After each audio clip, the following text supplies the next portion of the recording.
శ్రీ సాయి సచ్చరిత్ర 23 అధ్యాయం యోగము పాము కాటల నుండి రక్షణ కలరా నియమాల ఉల్లంఘన గురుభక్తి పరీక్ష ఆధ్యాత్మిక పీఠిక మానవుడు మాయలో చిక్కుకోవడం హేమాడ్ పంత్ మొదట ఈ అధ్యాయం ఒక ఆధ్యాత్మిక సత్యంతో ప్రారంభిస్తారు. మనిషి నిజానికి సత్తా చిత్త ఆనంద స్వరూపుడు.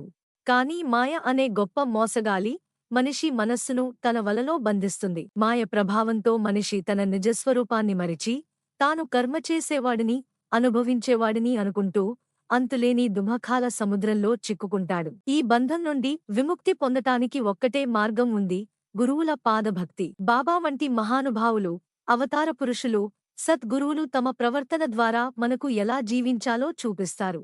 వారు ఎప్పుడూ నేనే భగవంతుణ్ణి అని చెప్పరు. ఎల్లప్పుడూ వినయంతో అల్లా మాలిక్ అని దేవుడినే సర్వాధికారిగా సూచిస్తారు. తమను భక్తులకు వినోదముగా మార్గదర్శకులుగా ఉంచి వారిని ఆధ్యాత్మికంగా పైకి లేపుతారు. యోగి మరియు ఉల్లిరొట్టె ఘటన. ఒకసారి యోగ సాధనలో ఉన్న ఒక పండితుడు నానాసాహెబ్ చాందోర్కర్ తో కలిసి షిరిడీకి వచ్చాడు. ఆయన పతంజలి యోగ సూత్రాలు వంటి అనేక యోగ గ్రంథాలను చదివాడు. కాని అతనికి ప్రాక్టికల్ అనుభవం లేదు. అంటే సమాధి స్థితిలో కొంతసేపు కూర్చోవడంలో కూడా స్థిరత్వం లేదు. బాబా సమక్షంలో ఉండి ఆధ్యాత్మిక సంతోషం పొందాలనే కోరికతో వచ్చాడు. అతడు మసీదుకు వెళ్లగా బాబా ఉల్లి తరిగి రొట్టెతో తింటూ ఉన్నారు. ఇది చూసి ఆ యోగి మనసులో అనుకున్నాడు, ఒక సాధువు ఇంత ఉల్లిపాయ వాసన వచ్చే రొట్టె తింటూ ఉంటే ఇతడు నాకు ఆధ్యాత్మిక మార్గం చూపగలడా అని. బాబా అతని మనస్సులోని ఆలోచనని వెంటనే గ్రహించి నానాసాహెబ్తో అన్నారు, నానా, ఎవరికైతే ఉల్లిపాయ జీర్ణం అయ్యే శక్తి ఉంటుందో వాళ్లే దానిని తినగలరు అని. ఇది విని యోగి ఆశ్చర్యపోయాడు. వెంటనే బాబా పాదాల వద్ద వంగి నమస్కరించి తన కష్టాలను వివరించి ఆశీర్వాదం కోరాడు.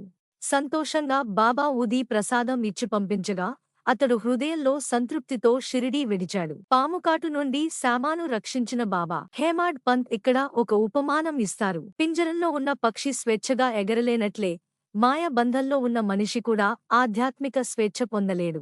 గురువు కటాక్షం ద్వారా మాత్రమే ఆ బంధం కలుగుతుంది. ఇంతకు ముందు 2 అధ్యాయాల్లో బాలాసాహెబ్ మరీకర్ పాము ప్రమాదం తప్పించుకున్న కథ విన్నాం.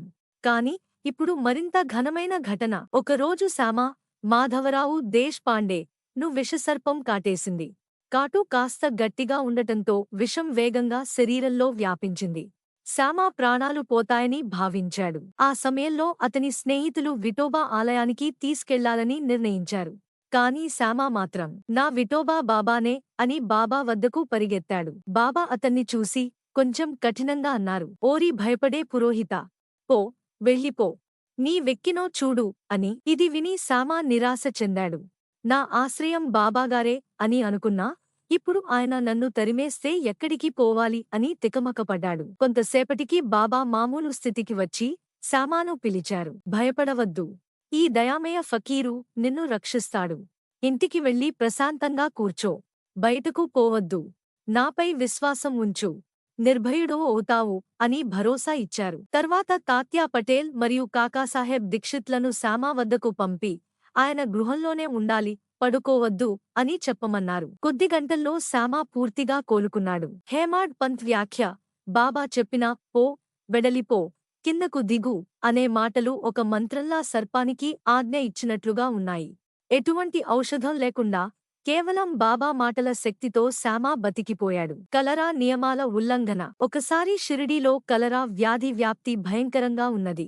గ్రామ ప్రజలు భయపడి వ్యాధి నియంత్రణ కోసం పంచాయతీ 2 నియమాలు పెట్టింది. గేదెల బండలను గ్రామంలోకి అనుమతించకూడదు, మేకలను గ్రామంలో వధించకూడదు. బాబాకు ఈ నియమాలు తెలుసు. కాని ఒకరోజు గేదెల బండ గ్రామంలోకి రావడం మొదలుపెట్టింది. ప్రజలు అడ్డుకోవాలనుకున్నారు.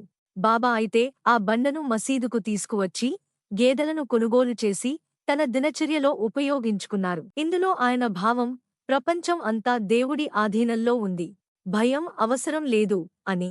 ఆయన ఎప్పుడూ తన మసీదును అందరికీ తెరవబడినట్టుగానే ఉంచేవారు. గురుభక్తి పరీక్ష.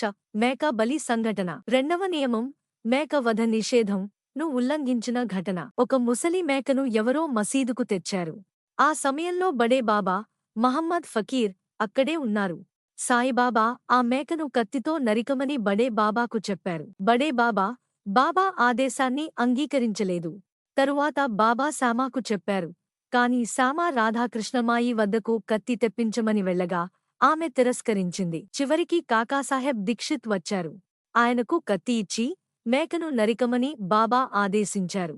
ఆయన ఆజ్ఞను ఆలస్యం చేయకుండా తక్షణమే కత్తి ఎత్తి సిద్ధమయ్యారు. బాబా చివరి క్షణంలో ఆపి, ఎంత కఠిన హృదయుడివి! నువ్వు మేకను చంపడానికి సిద్ధమయ్యావు అని అన్నారు. అసలు మేక మార్గమధ్యంలోనే చనిపోయింది. ఇది బాబా చేసిన ఒక గురుభక్తి పరీక్ష. దీక్షిత్ గారు, మేము మీ ఆజ్ఞను మాత్రమే పాటిస్తాము. అది సరైనదా కాదా అన్నది మాకు విచారం కాదు అని అన్నారు. శిష్యుల రకాలు. హేమాడ్ పంత్ ఈ అధ్యాయం చివర్లో శిష్యుల 3 రకాల గురించి చెబుతారు. ఉత్తములు, గురువు ఆజ్ఞను అడిగిన వెంటనే పాటించేవారు. మధ్యములు, కొంత ఆలస్యంగా పాటించేవారు. సాధారణులు, పదేపదే తప్పులు చేసి ఆజ్ఞను వాయిదా వేసేవారు. గురువుపై దృఢ విశ్వాసం, బుద్ధి, వినయము ఉన్నవారికి ఆధ్యాత్మిక ప్రగతి త్వరగా లభిస్తుంది. కఠిన యోగ సాధనలు అవసరం లేదు.